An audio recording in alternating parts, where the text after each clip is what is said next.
Hello and welcome everyone. This is Ashish Kumar and I welcome you on my channel. Guys, we have been doing class 10th English Reader Bihar Board syllabus over here, and in that we have already covered Panorama English Reader 2 and almost we have covered every topic or every story given in there. एक आखिरी topic या एक आखिरी topic story जो बची हुई है वो है हमारा love defiled. Love defiled written by Girdhar Jha.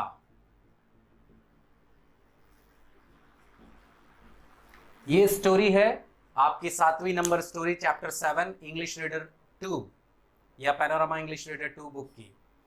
और ये जो स्टोरी है ये थोड़ी सी अनोखी स्टोरी है और ये आजकल के जो लोग हैं, जो खासकर युवा वर्ग है, जो महत्वाकांक्षी है, जो जीवन में कुछ करना चाहता है, साथ ही साथ अपना पर्सनल रिलेशनशिप को कैरी करना चाहता है. जैसे कोई लड़की अपने बॉयफ्रेंड को लेकर के कैरी करना चाहती है, कोई लड़का अपनी गर्लफ्रेंड को लेकर के कैरी करना चाहता है. कई वर्षों तक आपस में वो साथ में रहते हैं, कई बार लिमिट्स भी क्रॉस करते हैं और एक दूसरे के साथ जीने मरने की कस्में खाते हैं. और सब कुछ एक दिन बेकार हो जाता है जब या तो उनके माँ बाप उनकी कहीं शादी करा देते हैं या वो अपने करियर की वजह से, आगे का सोच समझ की वजह से, अपना परिवार समाज में इज्जत बचाने की वजह से, कास्ट धर्म ये सब चीज़ों को मानने की वजह से वो दोनों अलग हो जाते हैं और अपने अपने रास्ते पर चले जाते हैं. तब जब ये आपस का प्रेम होता है उनका, वो बॉयफ्रेंड गर्लफ्रेंड वाला प्रेम ना कह करके उसे हम लवर और बिलवड वाला प्रेम कहें, प्रेमी और प्रेमिका वाला जो प्रेम होता है वह प्रेम कहीं धोखा नजर आने लगता है. और अंततः उसे ही राइटर ने कहा है कि वो प्रेम कैसा हो जाता है, दूषित प्रेम. डिफाइल्ड का मतलब ही होता है दूषित या झूठा भी कह सकते हैं, लेकिन हम लोग यहाँ दूषित कहें तो वो दूषित हो जाता है प्रेम. उसमें फिर वो निश्चलता नहीं रहती, वो भावनाओं का आवेश नहीं रहता, वो एक दूसरे को धोखे में तब्दील हो जाता है, अपना स्वार्थ पूर्ति पर आधारित हो जाता है. तो उसी तरह के प्रेम को लव डिफाइल के नाम से गिरधर झा ने ये लिखा है आर्टिकल. ये आर्टिकल उनका हिंदुस्तान टाइम्स में छपा था दिल्ली में. वो इंडिया टुडे ग्रुप के जर्नलिस्ट है और अभी वो पटना में आधारित हैं, हिंदुस्तान टाइम्स से ही जुड़े हुए हैं, एक वरिष्ठ पत्रकार हैं. तो उन्होंने अपने जीवन पर ही आधारित यह रचना रची है कि वो किस प्रकार एक ऐसी लड़की के साथ 8 साल तक रिलेशनशिप में रहे जिसे वो बहुत चाहते थे, बहुत पसंद करते थे, बहुत प्रेम करते थे और दोनों का जीवन में बस एक ही तमन्ना था कि वो आगे जाकर के शादी करें और अपना सुखी परिवार बनाएं, एक कुटुंब बनाएं. एक दूसरे को भली भांति समझते थे, एक दूसरे की ज़रूरतों को जानते थे, एक दूसरे के स्वभाव को जानते थे. बहुत सारी खट्टी मीठी यादें एक दूसरे के साथ जिया है उन्होंने. कभी आपस में लड़ा, कभी घूमे, कभी प्यार किया, कभी किस किया, सारी चीज़ें उन लोगों ने आपस में करी. लेकिन उनको एक तमन्ना थी गिरधर झा जी को कि मैं अगर आईएएस ऑफिसर बन जाऊं तो मैं तुमसे शादी कर लूं. तो हमारी जो उनकी नायिका है, ये प्रेमिका है जिसका नाम इस कहानी में नहीं दिया हुआ है, उसकी एक इच्छा थी कि अगर आप आईएएस नहीं बनोगे तो मैं आपसे शादी कर लूंगी. लेखक कहते हैं कि अगर मैं आईएएस बन जाऊंगा तो मैं तुमसे शादी कर लूंगा, और प्रेमिका कहती है कि अगर तुम आईएएस नहीं बनोगे तो मैं तुमसे शादी कर लूंगी. यानी तुम पास करो फेल करो, उससे हमारे रिलेशनशिप पे कोई फर्क नहीं पड़ेगा. लेकिन अंततः कहानी पलटती है, चीजें पलटती हैं और उसी को समराइज्ड वे में लेखक के विचार को आपके बीच में मैं लेकर के प्रस्तुत हूं इस चैप्टर के साथ. लव डिफाइल्ड, राइटर और ऑथर इज गिरधर झा. इनके बारे में बहुत ज़्यादा डिटेल आपकी बुक में नहीं मौजूद है. जो थोड़ी बहुत डिटेल है वो यही है कि ये सीनियर जर्नलिस्ट हैं, पटना में हैं, हिंदुस्तान टाइम्स में रिलेटेड है. और ये आर्टिकल भी इनका हिंदुस्तान टाइम्स दिल्ली में पहले छपा था, इंडिया टुडे में शायद छपा था, देखना पड़ेगा और आप उसको देख भी लेंगे. तो चलिए शुरू करते हैं. Love defiled. Love defiled story और summary by Girdhar Jha. The present story, Love Defiled, recollects the romantic days of the narrator with a girl who later was married to an IAS officer. Later का मतलब होता है बाद में. कह रहा है कि Love Defiled present story love defiled recollect romantic days, वो पुरानी यादों को, रोमानी यादों को ताजा कर रहा है नैरेटर का, विद ए गर्ल, एक लड़की के साथ, who later was married to an IAS officer, जिसकी शादी बाद में एक आईएएस अधिकारी से होती है। मतलब नैरेटर की जो प्रेमिका थी, जो गर्लफ्रेंड थी, जिनसे इन्होंने 8 साल पुराना अपना रिश्ता तोड़ दिया था और खुद शादी कर ली थी, क्योंकि ये आईएएस नहीं बन पाए थे, तो बाद में इनको लगा कि भाई जरूरतों को पूरी करने के लिए समाज, जाति, सब चीज का ध्यान रखते हुए इन्होंने अरेंज मैरिज की, जो इनके मम्मी पापा ने कराई। और लड़की भी खुशी खुशी इस बात से गुस्सा ना होकर के उसने विदा ले ली और आपस में दोनों का ब्रेकअप हो गया। उसी लड़की की 2 साल बाद, यानी 10 साल रिलेशनशिप के 10 साल बाद उसकी एक शादी होती है और आईएएस ऑफिसर से ही होती है। तो उस लड़की के साथ बिताए गए रूमानी पलों को याद करते हुए ही ये कहानी रचित की है लेखक ने। लेखक को वही सब याद आ रहा है और उसी याद को उन्होंने इस कहानी के माध्यम से आपके बीच में रखा है। लड़की के बारे में लिखा हुआ है, she had invited the narrator and introduced him to her husband as a bygone friend. जब नैरेटर ने शादी की थी तो इन्होंने उस लड़की को आमंत्रित नहीं किया था, मतलब अपनी प्रेमिका को नहीं बुलाया था। इनको डर था कि कहीं अगर मेरी प्रेमिका आ गई तो मेरी पत्नी को पता चल जाएगा, और मेरी पत्नी को पता चल जाएगा तो मेरा घर जो है टूट जाएगा, बहुत झगड़े होंगे, शायद रिश्तों की बुनियाद खोखली हो जाए। लेकिन लड़की जो थी, जो इनकी प्रेमिका थी, उसने जब शादी की अपनी, तो अपने होने वाले हस्बैंड को इनके बारे में सारी बात बता दी, और इनको धोखेबाज नहीं बताया बल्कि इनको हीरो बताया कि एक ऐसा आदमी जो चुनौतियों से लड़ा, सामना किया और मैंने ही उसे छोड़ दिया, ऐसा उसने कहा। लेकिन उसने अपने पति को सारी बात बता दी थी इनके बारे में, इसीलिए उसने इनको अपनी शादी में बुलाया, और बुलाया ही नहीं, अपने पति से मिलवाया, और यह बोलकर मिलवाया कि ये मेरे पुराने मित्र हैं। बाइगॉन का मतलब होता है विगत, यानी पुराना, तो बाइगॉन का मतलब पुराना हो गया। तो फिर से समझे, the present story love defiled recollects the romantic days of the narrator with a girl who later was married to an IAS officer. वर्तमान में जो ये कथा है, ये कथाकार की उन पुरानी यादों को समाये हुए हैं, जिनसे वो प्रेम भरी यादें जो वो किसी लड़की से करते थे, वो लड़की जिस लड़की की बाद में आईएएस ऑफिसर से शादी हो गई। She invited the narrator and introduced him to her husband as a bygone friend. उसने अपनी शादी में नैरेटर को बुलाया और अपने पति से अपना पुराना दोस्त बताते हुए मुलाकात भी करवाया। The narrator had already got married much before her. Narrator जो है उस लड़की के शादी होने से बहुत पहले ही उन्होंने शादी कर ली थी, जैसा मैंने बताया 2 साल पहले ही उन्होंने शादी कर ली थी।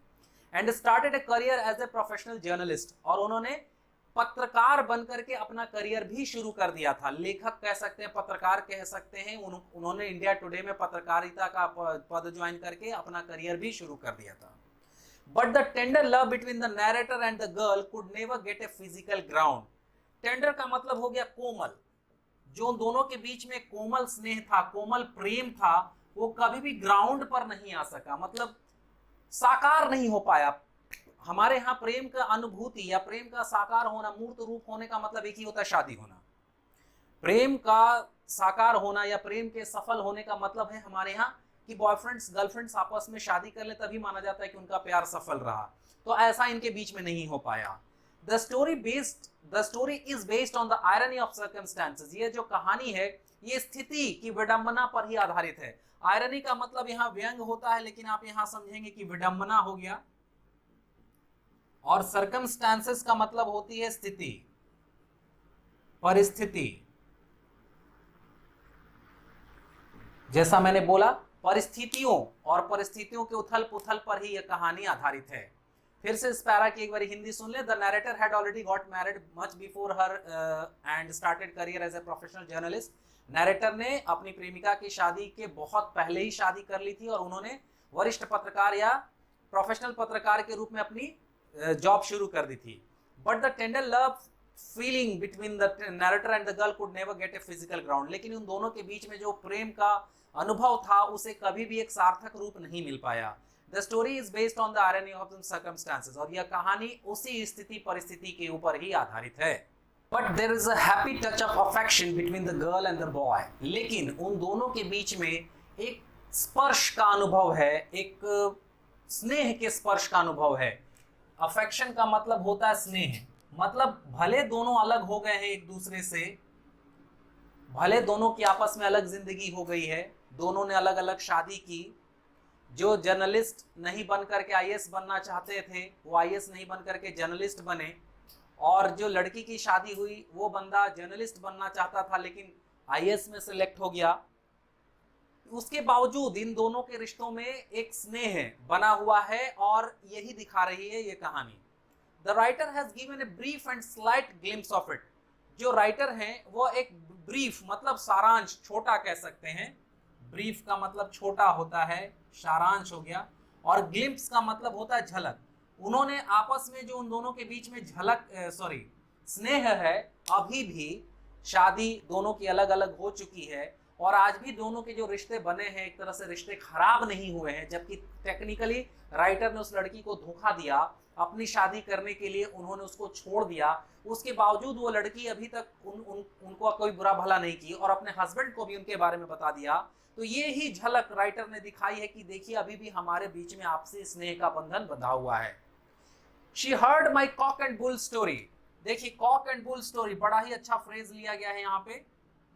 कॉक एंड बुल स्टोरी का मतलब होता है बेसिर पैर की कहानी, बेसिर पैर की कहानी।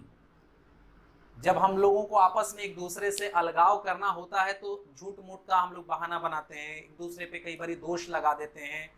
तो उन्होंने उससे अलग होने के लिए बेसिर पैर की कहानी सुनाई थी उसको, लेकिन उसके बावजूद उसने क्या किया था कि उन पे विश्वास किया था धैर्य के साथ।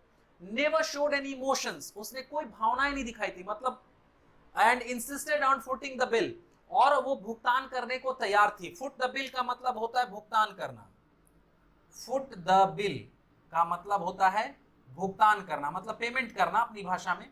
तो क्या भुगतान करने को तैयार थी? अपने प्रेम का भुगतान करने को तैयार थी, अपने प्रेम को छोड़ने को तैयार थी, कुर्बानी देने को तैयार थी। You don't have any complaints, dear, I asked with moist eyes and a chalk voice, all affected. जब उन्होंने बेसिर पैर की कहानी सुनाई और कहा कि मैं तुमसे अलग हो रहा हूं, मैं अपनी नई दुनिया बसाऊंगा, तो उसने कुछ भी बुरा नहीं माना। और जब उनको आश्चर्य लगा कि ये बंदी क्यों नहीं रिएक्ट करे, तो उन्होंने पूछा कि you don't have any complaints dear, क्या तुम्हें कोई शिकायत नहीं है? कंप्लेन का मतलब क्या होता है? शिकायत। कंप्लेन का मतलब हो गया शिकायत। उन्होंने पूछा कि क्या तुम्हें कोई शिकायत नहीं है प्रिय? I asked with moist I, moist का मतलब होता है नम, नम आंखों से, एंड चोक्ड वॉइस, चोक का मतलब होता है फंस जाना, चोक का मतलब होता है CHOCK, चोक का मतलब फंस जाना।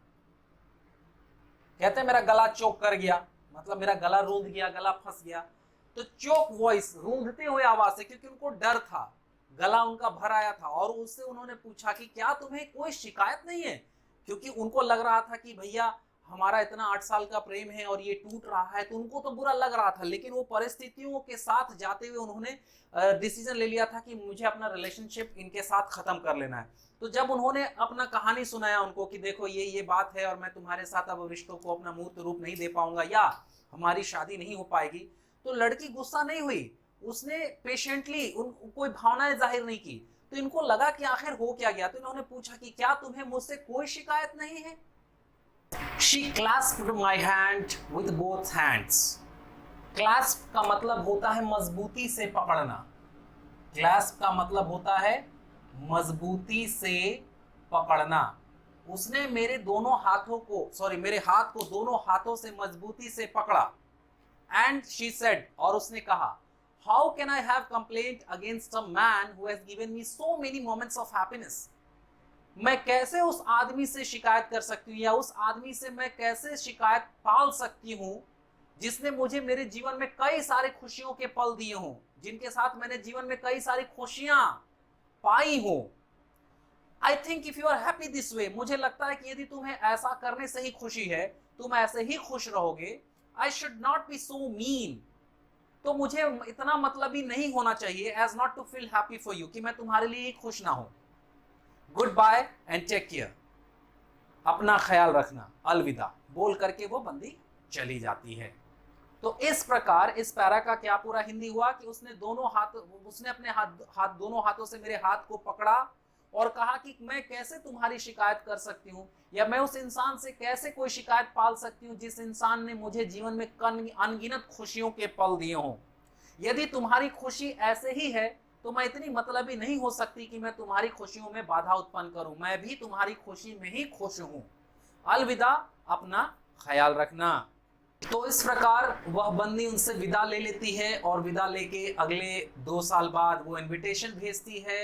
ये जाते हैं उसकी शादी में और पाते हैं कि उसकी शादी एक आईएएस ऑफिसर से ही हो रही है, जो ये खुद बनना चाहते थे लेकिन बन नहीं पाए, अंततः ये जर्नलिस्ट बने। और जिस आईएएस ऑफिसर से लड़की की शादी हो रही है वो बेचारे खुद जर्नलिस्ट बनना चाहते थे और वह आईएएस बन गए।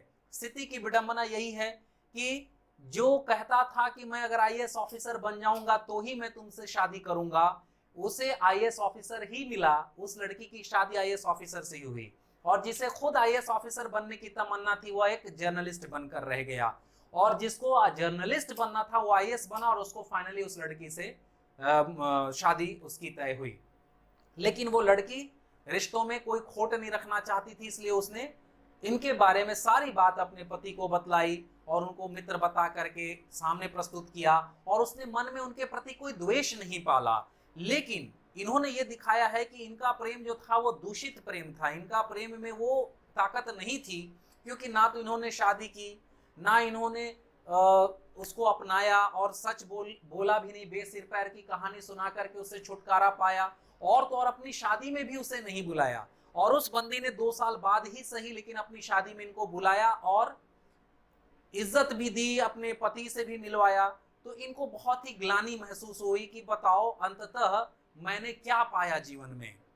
जो एक सार्थक प्रेम था, निश्चल प्रेम था मेरा, वह प्रेम भी परवान नहीं चढ़ पाया, और अंततः इस प्रेम को मैं दूषित प्रेम ही नाम दे सकता हूं, क्योंकि इस प्रेम में केवल और केवल एक तरफा ही फायदा था, और अपने फायदे के लिए किसी का नुकसान किया गया, किसी की बलि दी गई, किसी को धोखा दिया गया। इस पूरी कहानी का समरी यही है। इसके लेखक है गिरिधर झा, इन्होंने अपनी ही बारे में इस कहानी को लिखा है, और इस कहानी को पढ़ने के बाद आजकल के जो रिलेशनशिप्स होते हैं, आजकल की जो रियलिटी फैली हुई है समाज में, उसके ऊपर गहरी चोट करती हुई उन्होंने इस कहानी को लिखा है या इस आर्टिकल को लिखा है, जो कहीं ना कहीं हमारे समाज में इसी रियलिटी को सामने रखती है। आशा करता हूं कि आपको ये कहानी समझ में आ गई होगी, विचार समझ में आ गए होंगे, भावनाएं समझ में आ गई हैं। If you have got the internal and hidden meaning of it, तो आपको इससे प्रश्न पूछे जाएंगे तो आप इसके जवाब भी दे पाएंगे। आई होप सो, मैं ऐसी उम्मीद करता हूं। अगर नहीं भी कर पाएंगे तो meet you in next session, हम लोग नेक्स्ट सेशन में मिलते हैं, and in that session we'll be discussing about some question and answers, some probable question and answers related to this topic। इस टॉपिक पर बनने वाले कुछ संभावित प्रश्नों को लेकर के अगली वीडियो में मैं मिलता हूं। So if you have not subscribe to our channel, अगर आपने हमारे चैनल को सब्सक्राइब नहीं किया है तो please do subscribe it and press the bell icon, और बेल आइकन को प्रेस कर दीजिए so that you can get latest information, updates, और भी जो आपके रिलेटेड चीजें होंगी वो वीडियो आपको तुरंत प्राप्त हो जाएंगी। And if you really are interested to learn spoken English and if you are interested to speak English like me, यदि आप मेरी तरह इंग्लिश बोलने में इंटरेस्टेड हैं और आप स्पोकन इंग्लिश सीखना चाहते हैं, तो we have another channel specially dedicated for spoken English learning. हमारे स्पोकन इंग्लिश सीखने के लिए एक चैनल है which is fluency spoken English. Fluency spoken English link description में मिल जाएगा, आप डिस्क्रिप्शन में जाके लिंक देख ले और वहां से जा करके आप स्पोकन इंग्लिश लर्निंग वीडियोस को देख करके इंग्लिश बोलना भी सीख सकते हैं। सो that's all from my side today. Take good care of yourself and meet you in the next session with question and answers of Love Defined. Thanks for watching. Have a great day, guys.